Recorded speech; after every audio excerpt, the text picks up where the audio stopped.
छात्रों, जहांगीर के बाद में जो शाहजहां शासक बनता है, शाहजहां के समय की चित्रकला, शाहजहां के समय की चित्रकला, शाहजहां के समय की चित्रकला, समय की चित्रकला।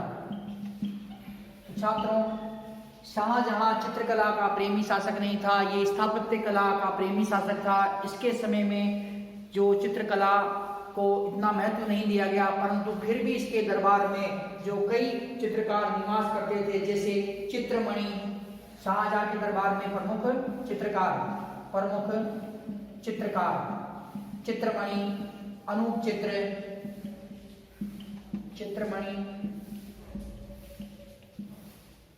चित्र, मीर हासिम, मुरार, फकीर उल्लाह, मीर हासिम, मुरार, फकीर उल्लाह जैसे चित्रकार जो शाहजहां के दरबार में निवास करते थे, और चित्रकारों को शाहजहां ने भी आश्रय प्रदान किया। परंतु जो औरंगजेब था, औरंगजेब ने चित्रकला को इस्लाम के विरुद्ध माना।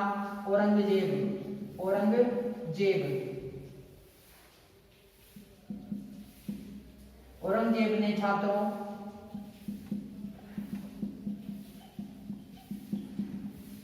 इस्लाम के विरुद्ध माना चित्रकला को, इस्लाम के विरुद्ध चित्रकला को माना।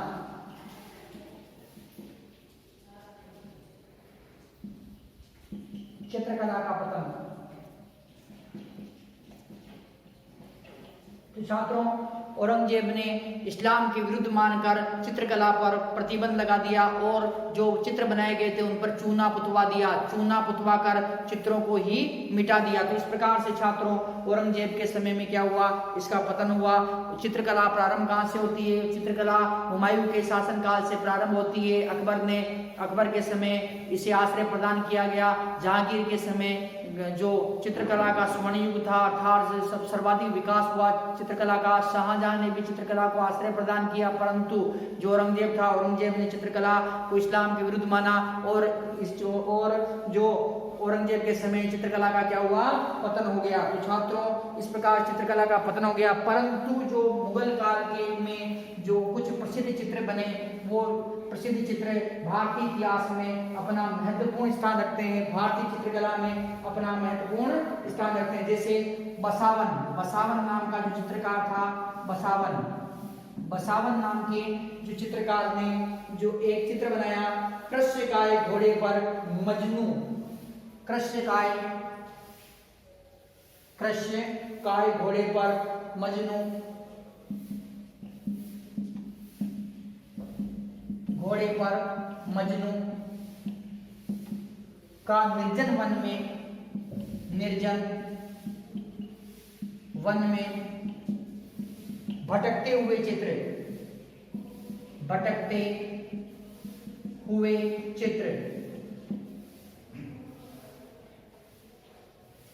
उस्ताद मंसूर इस चित्रकार ने बंगाल का अनोखा पुष्प बंगाल का अनोखा पुष्प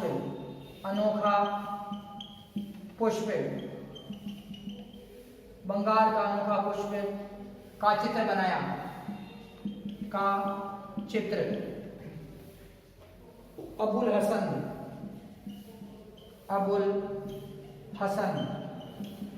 अबुल हसन नाम का जो विद्वान है, वो चित्रकार है, इसने तुजुक ए जहांगीरी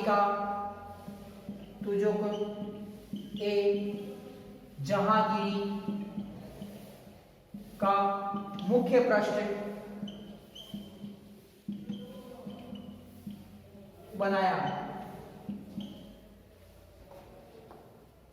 उस्ताद मंसूर साइबेरिया का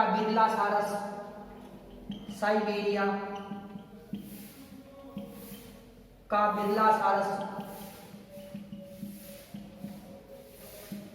सारस नामक चित्र बनाया। साइबेरिया का बिरला सारस नामक चित्र बनाया। अबुल हसन व उस्ताद मंसूर ने अबुल हसन व उस्ताद मंसूर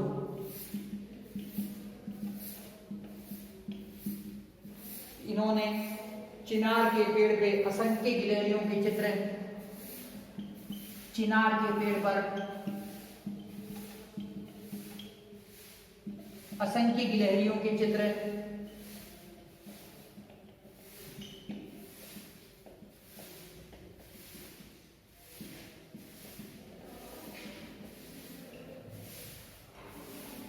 छात्रों, जो ये अबुल जो बसावन नाम का जो ये चित्रकार, इसने कृष्ण का एक घोड़े पर मजनू का निर्जन वन में भटकते हुए चित्र, अर्थात जो मजनू है वो एक जो मरियल घोड़े पर बैठा हुआ है और वो एक निर्जन वन में जो चक्कर लगा रहा है, अर्थात वहां पर घूम रहा है, इस प्रकार का चित्र बनाया। उस्ताद मंसूर इसने एक ऐसा चित्र बनाया, बंगाल में खिलने वाला कोई अनोखा पुष्प था, उसका चित्र बनाया इसने। अबुल हसन, इसने जहांगीर की जो आत्मकथा थी तुजुक ए जहांगीरी, उसका जो मुख्य पृष्ठ है, मेन जो पृष्ठ है, उसका इसने चित्र बनाया। उस्ताद मंसूर ने साइबेरिया का जो बिरला सारस है, उस साइबेरियन सारस का उसने चित्र बनाया। तथा अबुल हसन व उस्ताद मंसूर दोनों ने मिलकर क्या किया कि चिनार के पेड़ पर असंख्य गिलहरियों के चित्र बनाए। इसके अलावा छात्रों, जो फारूक बेग था उसके बारे में बता चुका हूं आपको कि इसने आदिल शाह, जो बीजापुर का सुल्तान था, आदिल शाह, उसका चित्र बनाया। तो इस प्रकार से छात्रों, जो ये मुगल काल में जो चित्रकला के क्षेत्र में भारी प्रगति हुई, मुगलकालीन चित्रकला का स्वर्ण काल जहांगीर का काल कहलाता है। परंतु औरंगजेब की कट्टर इस्लामिक नीतियों के कारण उसने जो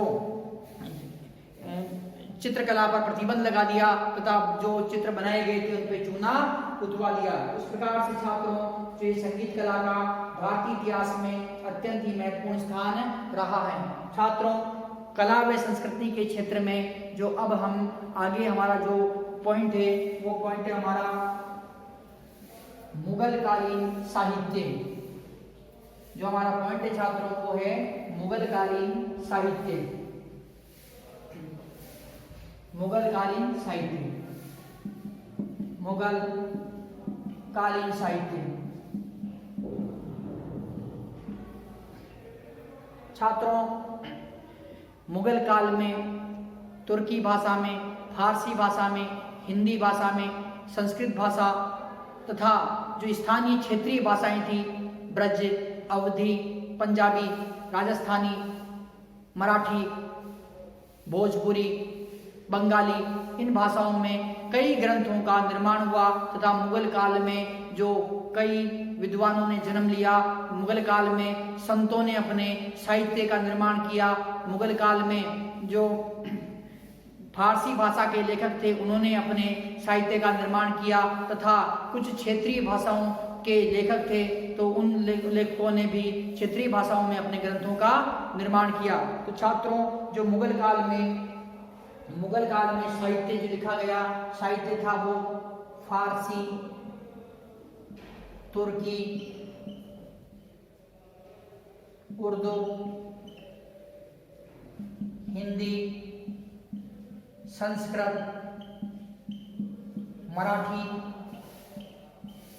पंजाबी, बंगाली, अवधी, ब्रज, राजस्थानी व अन्य क्षेत्रीय भाषाओं में साहित्य की रचना हुई। तो छात्रों, जो मुगल शासक थे, मुगल शासकों ने साहित्यकारों को भी आश्रय प्रदान किया और कई इस प्रकार के जो साहित्य की रचना हुई। तो छात्रों, मुगलकालीन जो साहित्य का प्रारंभ है, ये मुगलकालीन साहित्य जो प्रारंभ हो रहा है छात्रों, ये कहाँ से प्रारंभ होता है? बाबर के समय से प्रारंभ हो जाता है। बाबर के समय का साहित्य। छात्रों, बाबर के समय में बाबर ने बाबरनामा,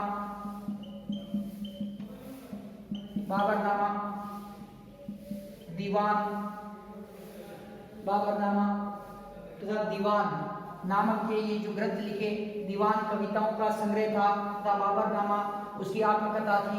ये तुर्की भाषा में लिखी गई, तुर्की भाषा में जो इस ग्रंथ का निर्माण हुआ। हुमायूं के समय का साहित्य, हुमायूं के समय का साहित्य। छात्रों, हुमायूं स्वयं अच्छा विद्वान था, स्वयं विद्वान था ये, और ज्योतिष का ज्ञाता था, ज्योतिष का ज्ञाता।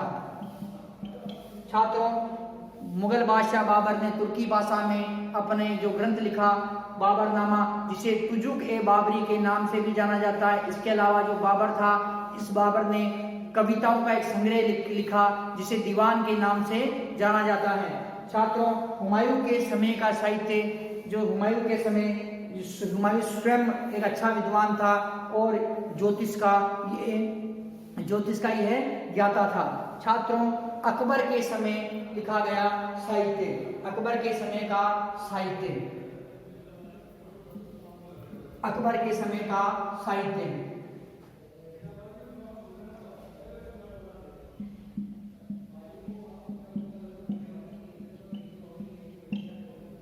छात्रों, अकबर के समय में जो शासनकाल था उसमें गुलबदन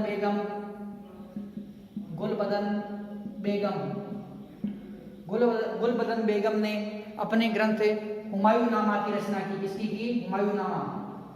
हुमायूंनामा। अबुल फजल का आईन-ए-अकबरी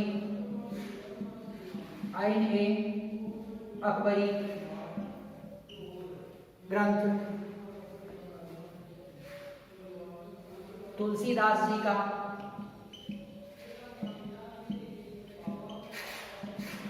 जी ने रामचरितमानस,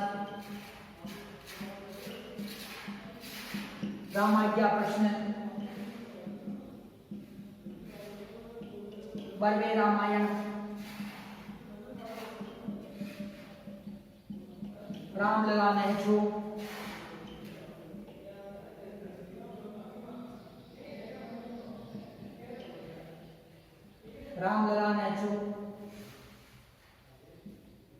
गीतावली, कृष्णावली, कवितावली, जानकी मंगल, पार्वती मंगल, जानकी मंगल, पार्वती मंगल,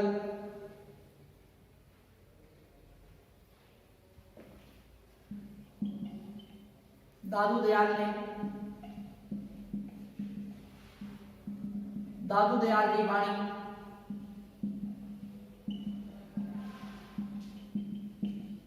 दादू दयाल का दोहा,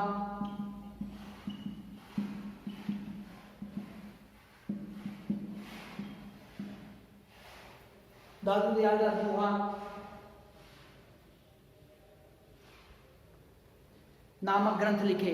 छात्रों, जो अकबर का शासनकाल था, अकबर के शासनकाल में कई विद्वान हुए और कई ग्रंथों के निर्माण हुए, जिनमें गुलबदन बेगम ने हुमायूंनामा ग्रंथ की रचना की, अबुल फजल ने आईन-ए-अकबरी ग्रंथ की रचना की। ये ग्रंथ थे फारसी भाषा में। ये दोनों ग्रंथ कौन सी भाषा में लिखे गए? फारसी। और तुलसीदास जी महाराज ने अवधी भाषा में ग्रंथ लिखे। रामचरितमानस, रामाज्ञा प्रश्न, बर्वे रामायण, रामलला नहचो, गीतावली, कृष्णावली, कवितावली, जानकी मंगल, पार्वती मंगल। छात्रों, यहाँ जो कृष्णावली ये जो ग्रंथ है ये सूरदास जी का नहीं है, ये क्या है कि ये तुलसीदास जी महाराज का है। एक उन्होंने भगवान श्री कृष्ण की भक्ति पर आधारित ग्रंथ भी लिखा था। तो छात्रों, इस प्रकार से इसके अलावा जो दादू दयाल थे, दादू दयाल की वाणी, दादू दयाल का दोहा नामक ग्रंथ लिखा।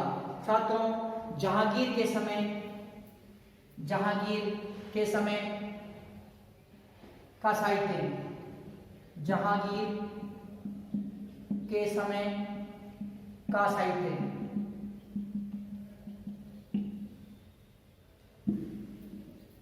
छात्रों, जहांगीर के शासनकाल में भी जो कई ग्रंथों की रचना हुई, इसमें जो केशवदास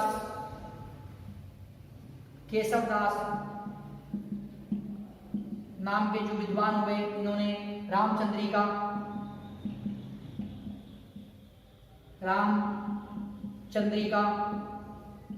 ग्रंथ की रचना की। रसिकप्रिया अलंकार मंजरी, रसिकप्रिया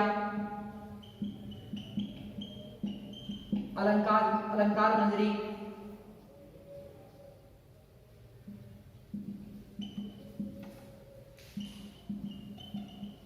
ग्रंथ की रचना की। शाहजहां के समय सूरदास ने सूरसागर ग्रंथ की रचना की।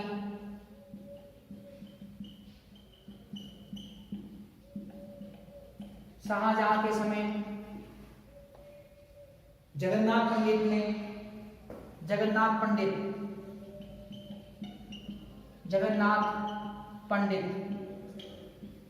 गंगा लहरी रस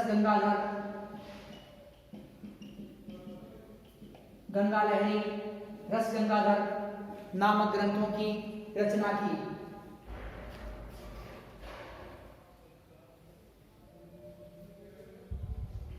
छात्रों, इस प्रकार से जो जहांगीर के समय में भी जो केशवदास थे, केशवदास ने रामचंद्रिका, रसिकप्रिया, अलंकार मंजरी नामक ग्रंथों की रचना की। तो सूरदास जी महाराज थे, इन्होंने सूरसागर नामक ग्रंथ की रचना की।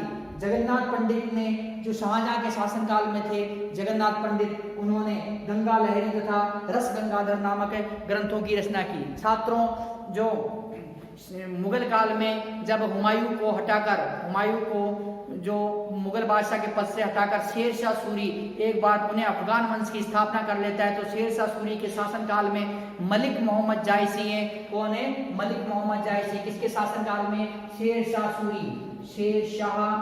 सूरी के शासनकाल में मलिक मोहम्मद जायसी। विवादास्पद ग्रंथ इनका मलिक मोहम्मद जायसी। छात्रों, ये पद्मावत ग्रंथ लिखते हैं, पद्मावत ग्रंथ।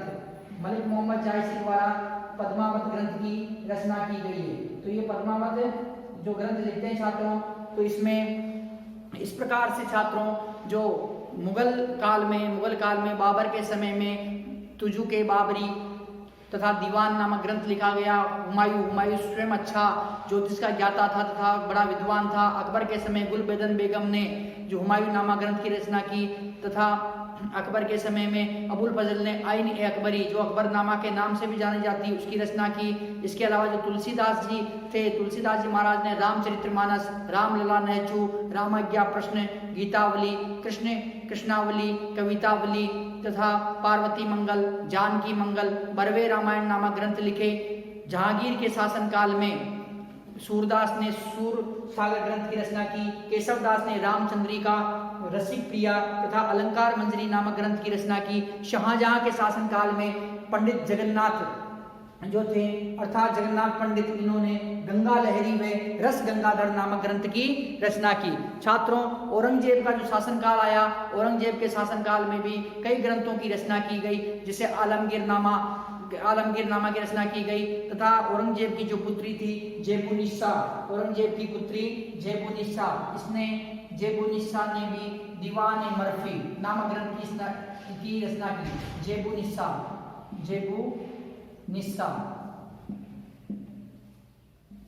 औरंगजेब की पुत्री है छात्रों, ये इसकी पुत्री है औरंगजेब की। इसने दीवान ए मरफी ग्रंथ की रचना फारसी भाषा में इसने की। इस प्रकार से छात्रों, जो मुगल काल में कई ग्रंथों की रचना हुई। संत दादू दयाल ने दादू दयाल री वाणी, दादू दयाल रा दोहा नामक ग्रंथ लिखा। कबीरदास ने बीजक नामक ग्रंथ की रचना की। रेदास ने रेदास की पर्ची नामक ग्रंथ की रचना की। मीराबाई ने मीराबाई की पदावली नामक ग्रंथ की रचना की। इसके अतिरिक्त जहांगीर नामा, शाहजहां नामा, आलमगीर नामा, मुंतख्वाब उत तवारीख, फिरोज शेर तारीख शेर शाही, इस प्रकार की जो ग्रंथों की रचना जो मुगल काल में हुई। तो इस प्रकार से छात्रों जो मुगल कालीन जो मुगल काल का जो समय था, मुगल काल के समय में हिंदी भाषा में, मराठी भाषा में, बंगाली भाषा में, उर्दू, फारसी, तुर्की भाषा में, संस्कृत भाषा में ग्रंथों की रचना हुई। महाराष्ट्र में नामदेव, रामदास, तुकाराम जैसे संतों ने मराठी भाषा में अपने ग्रंथों की रचना की। गुरु नानक देव थे, उन्होंने जो अपने जो पंजाबी भाषाओं में ग्रंथों की रचना की। तो इस प्रकार से छात्रों जो संत थे, संतों ने भी अपने जो ग्रंथ थे, अपने उपदेश थे, उन उपदेशों को स्थानीय भाषाओं में देना प्रारंभ किया। तो इस प्रकार से छात्रों जो मुगल कालीन साहित्य, मुगल काल में साहित्य के क्षेत्र में भारी प्रगति हुई। परंतु औरंगजेब के शासनकाल में आते आते औरंगजेब के शासनकाल में ये मुगल कालीन साहित्य का पतन प्रारंभ हो गया। औरंगजेब ने जो साहित्य पर प्रतिबंध लगा दिया, परंतु फिर भी जो औरंगजेब के शासनकाल में कई ग्रंथों की रचना हुई, जिसमें औरंगजेब की पुत्री जेबुन्निसा ने दीवान मरफी नामक ग्रंथ की रचना की। आलमगीर नामा ग्रंथ की रचना हुई इसमें। इस प्रकार से छात्रों जो मुगल कालीन साहित्य था, मुगल कालीन साहित्य अत्यंत ही समृद्ध था। मुगल काल में विभिन्न भाषाओं में कई ग्रंथों की रचना हुई। तो छात्रों तो ये मुगल कालीन जो साहित्य है, ये इसके बाद में जो हमारा अगला जो बिंदु है वो है मुगल कालीन शिक्षा। मुगल कालीन शिक्षा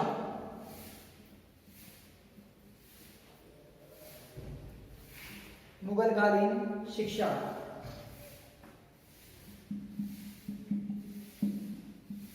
छात्रों शिक्षा की भाषा फारसी, मतलब मुगल काल में फारसी भाषा में जो शिक्षा प्रदान की जाती थी, शिक्षा मदरसों में दी जाती थी। शिक्षा कहाँ दी जाती थी? मुगल काल में मदरसों में शिक्षा दी जाती थी। मदरसा ए बेगम प्रमुख मदरसे, मदरसा ए बेगम, मदरसा ए बेगम,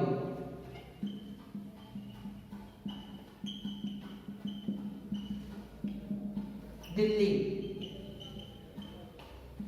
इसकी स्थापना की थी महाम अनगा, जो अकबर की धाइमा थी महाम अनगा, उसने मदरसा ए बेगम की स्थापना दिल्ली में की। दारुल कॉलेज, दारुल कॉलेज शाहजहां दिल्ली, दिल्ली में स्थापना हुई इसकी और संस्थापक इसका Shahjahan, Shahjahan. Baitul Uloom school, Baitul Uloom school, Baitul Uloom school Delhi. Zebunnisa, Delhi, Zebunnisa, Delhi में स्थित है छात्रों ये। और जेबुनिसा ने क्या किया कि इसकी स्थापना करवाई। इसके अतिरिक्त छात्रों सयालकोट का मदरसा पाकिस्तान में आता है अभी वर्तमान में, ये सयालकोट का मदरसा व्याकरण के लिए प्रसिद्ध, व्याकरण के लिए प्रसिद्ध, व्याकरण पढ़ाई जाती थी यहाँ। लखनऊ का फिरंगी महल मकबरा, फिरंगी महल मदरसा,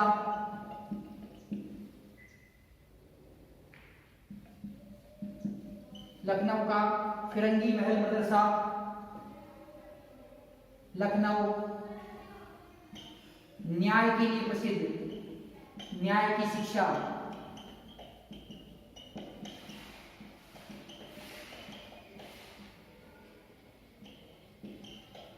न्याय की शिक्षा के लिए प्रसिद्ध लखनऊ।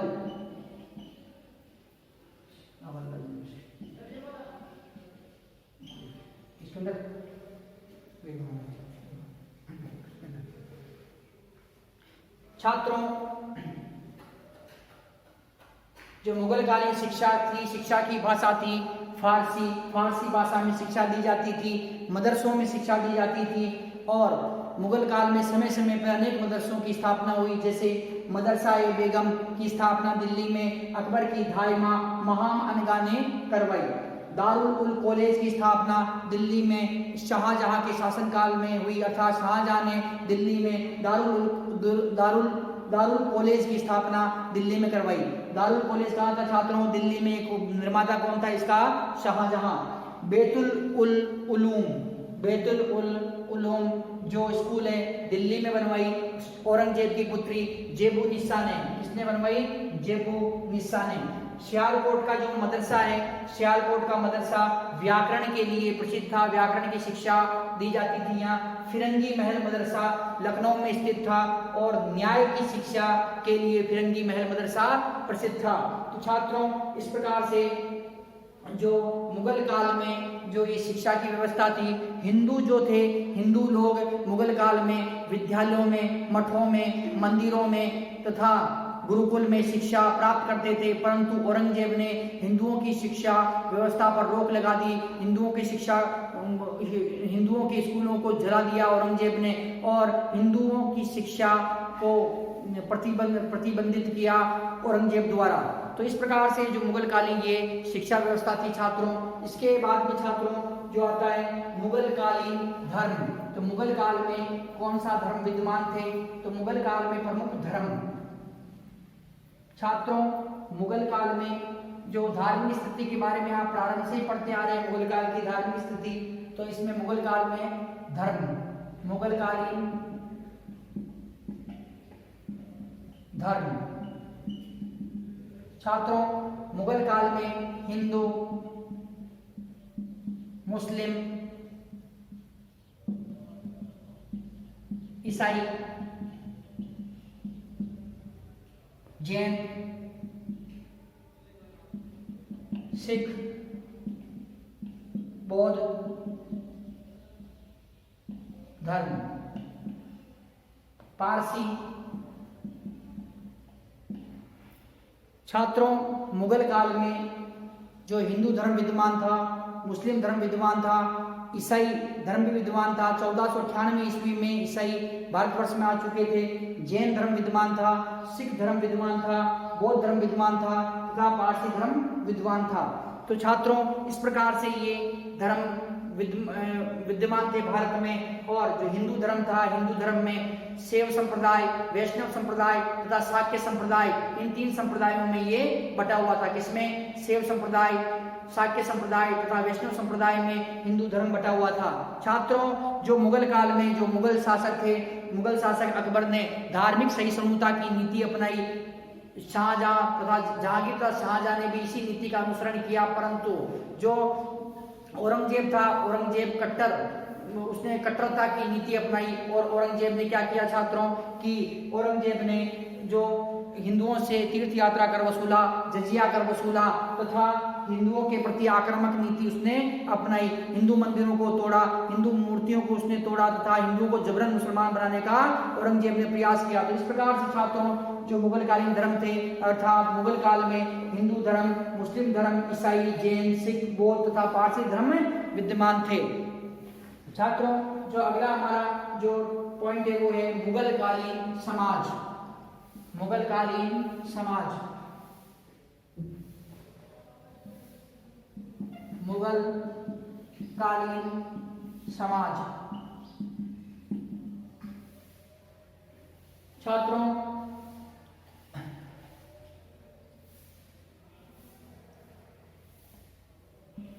जो मुस्लिम समाज था, मुस्लिम वर्ग, इसमें मुस्लिम में 2 वर्ग थे, अमीर व साधारण वर्ग। साधारण वर्ग। विवाह सजातीय व अंतरजातीय।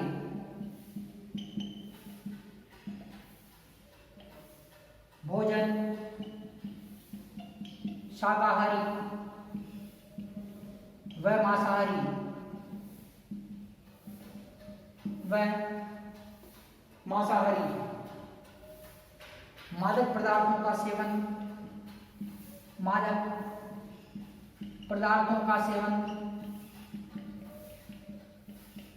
अत्यधिक।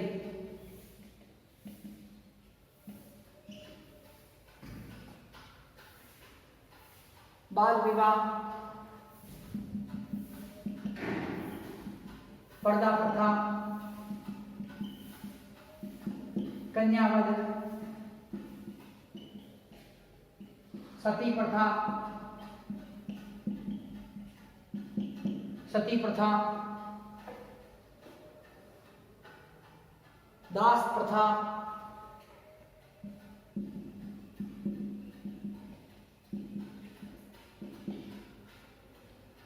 विद्यमान।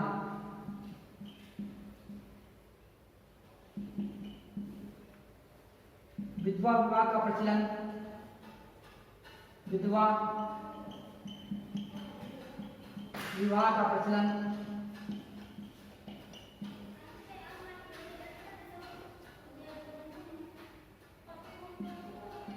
प्रमुख विदुषी नारियां,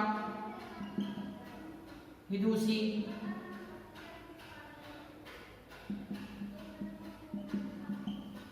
स्त्रियां,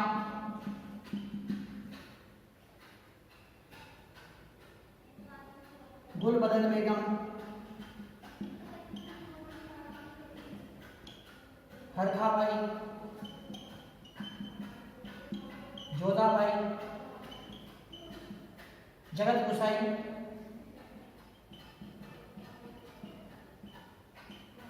मानबाई, नूरजहां, जहां आरा, अस्मत बेगम,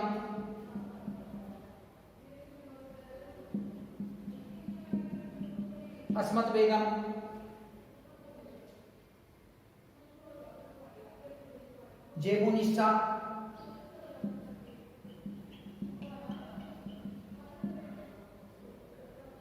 अर्जुमन बानो बेगम, अर्जुमन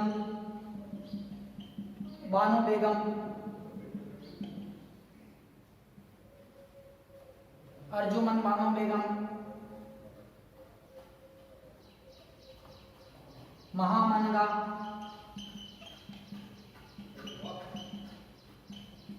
छात्रों, इस प्रकार से जो ये मुगल कालीन जो समाज था, अर्थात मुस्लिम समाज मुगल काल में 2 भागों में बटा हुआ था, एक अमीर वर्ग, एक साधारण वर्ग। मुस्लिम समाज में जो विवाह की प्रथाएं थी, विवाह सहजातीय विवाह होते थे तथा अंतरजातीय विवाहों का भी प्रचलन था। अकबर का आमेर की राजकुमारी हरखाबाई से जो विवाह था, ये अंतरजातीय विवाह था तथा अकबर के पुत्र जहांगीर का जोधपुर की राजकुमारी जगत गुसाई के साथ विवाह तथा आमेर की राजकुमारी मानबाई के साथ जो विवाह हुआ, वो अंतरजातीय विवाह के अंतर्गत आता है। शाकाहारी तथा मांसाहारी दोनों प्रकार के भोजन इस समय किए जाते थे तथा मादक पदार्थों का सेवन अत्यधिक किया जाता था। अफीम तथा शराब का सेवन का प्रचलन अत्यधिक बढ़ चुका था। छात्रों, मुगल काल में बाल विवाह, पर्दा प्रथा, कन्यावध, सती प्रथा, दास दासी प्रथा जैसी कुप्रथाएं विद्यमान थी। साथ ही जो विधवा विवाह का प्रचलन था, परंतु विधवाओं की स्थिति अत्यंत ही है थी। इसके अतिरिक्त छात्रों, जो मुगल काल में विदुषी स्त्रियां थी, गुलबदन बेगम, हरखाबाई, जगत गुसाई, मानबाई, नूरजहां, जहां आरा, असमत बेगम, जेबुनिसा, अर्जुनमन बानो बेगम, महाम अनगा। इस प्रकार की जो विदुषी स्त्रियां जो मुगल काल में थी। तो इस प्रकार से छात्रों जो मुगल कालीन जो समाज है, मुगल कालीन समाज में जो ये मुस्लिम वर्ग तथा हिंदू वर्ग दोनों वर्गों दोनों धर्मों के लोग निवास करते थे। हिंदुओं में भी कुछ कुप्रथाएं विद्यमान थी, जैसे बाल विवाह है, प्रदा प्रथा है, कन्यावध है, सती प्रथा, दास दासी प्रथा। ये जो कुप्रथाएं हैं, जैसे बाल विवाह हो रहा है, बाल विवाह हिंदू में भी हो रहा है, मुसलमानों में भी हो रहा है, प्रदा प्रथा हिंदू में भी है तथा मुस्लिम वर्ग में भी है। कन्यावध केवल हिंदुओं में हो रहा है, सती प्रथा केवल जो हिंदुओं में हो रही है, तथा जो दास दासी प्रथा है तो ये हिंदू तथा मुसलमान दोनों में ये विद्यमान है। तो कुछ ऐसी प्रथाएं थी, जैसे सती प्रथा है ये हिंदुओं में विद्यमान है, कन्यावध है ये हिंदुओं में विद्यमान है, दास दासी प्रथा, बाल विवाह तथा प्रदा प्रथा ये मुस्लिम तथा हिंदू दोनों ही जातियों में विद्यमान है। तो इस प्रकार से ये कुप्रथाओं का भी प्रचलन था। इसके अतिरिक्त जो विवाह हो रहे थे, विवाह सहजाति तथा अंतरजातीय दोनों प्रकार के विवाह होते थे। भोजन शाकाहारी तथा मांसाहारी दोनों प्रकार का सेवन किया जाता था। और जो विदुषी जो स्त्रियां हैं, अर्थात जो विदुषी नारियां जिनका मुगल काल में महत्वपूर्ण स्थान रहा है, वो नारियां थी गुलबदन बेगम, असमत बेगम, जेबुनिसा, जहां आरा, नूरजहां, अर्जुनमन बानो बेगम, जगत गुसाई, हरखाबाई, मानबाई। इस प्रकार की जो विदुषी नारियां भी मुगल काल में थी।